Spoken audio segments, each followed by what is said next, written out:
તો hello friend, જય માતાજી। બહુ દિવસ પછી હું આજે લાઈવ થયો છું અને વર્બલી વિડીયો ઉતારવાની કોશિશ કરી છે। ઘણા કારણોસર આપણે વિડીયો કરવાના બંધ કરી દીધા હતા, પણ ફરી એવું થાય કે આપણે ચલો કરીએ અને શરૂઆત કરીએ નવી। તો હું આજથી ફરી વિડીયો બનાવું છું।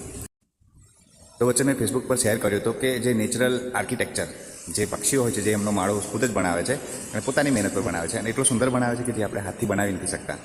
તો એ જ જે વિડીયો મૂક્યો હતો, એ બર્ડ્સે એના જે એગ્સ મૂક્યા હતા, બે, એ એક ડાળી પર જ છે, જેને સપોર્ટ બી નથી, છતાં પણ એને એવી રીતે માળો બનાવે છે, ખૂબ સરસ રીતે બનાવે છે। હું તમને વિડીયોમાં કન્ટિન્યુમાં બતાવું છું।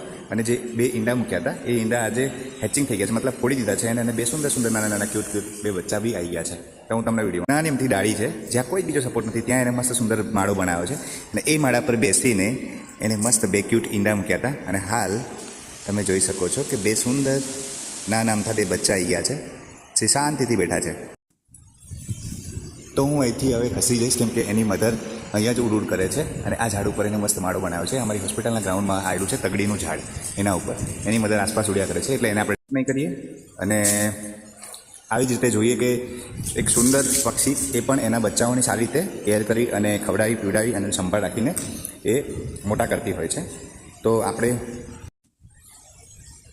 આ બચ્ચાઓની મધર જે છે, એને એના બચ્ચા એટલા વહેલા છે કે પવન હોય, વરસાદ હોય, તાપ હોય કે પવન હોય, ગમે તે ઠંડી હોય, તો એની ઉપર બેસી અને એને કેર કરે છે। બે પેર છે, પેરમાં હોય છે, તો પેરમાં એક જાય અને બીજું આવે, એક જાય અને બીજું આવે, એ રીતે આવીને એને ખવડાવે છે, એનું ભરણ પોષણ કરે છે, મતલબ એને જે ખાવાનું જોઈએ એ લાવીને ખવડાવે।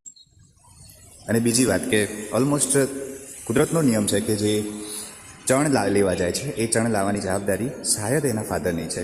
જે મેલ બર્ડ્સ છે એ જ લાવીને ખવડાવે છે, ત્યાં સુધીમાં ફિમેલ બર્ડ છે એ માળાની આસપાસ ઉડે બેસે એ રીતે કરી અને એના બચ્ચાઓને બીજા પક્ષીઓથી, જે શિકારી પક્ષીઓ છે, એનાથી સાચવે છે। એટલે તો ફ્રેન્ડ્સ, મારો આ વિડીયો ગમ્યો હોય તો લાઇક, શેર અને સબસ્ક્રાઈબ કરશો, ફોલો કરશો અને કમેન્ટ કરવાની ભૂલતા નહીં, અને મને સપોર્ટ કરશો તો હું આગળ ઇન્સ્પાયર થઈને નવા નવા વિડીયો ઉતારવાના ટ્રાય કરીશ।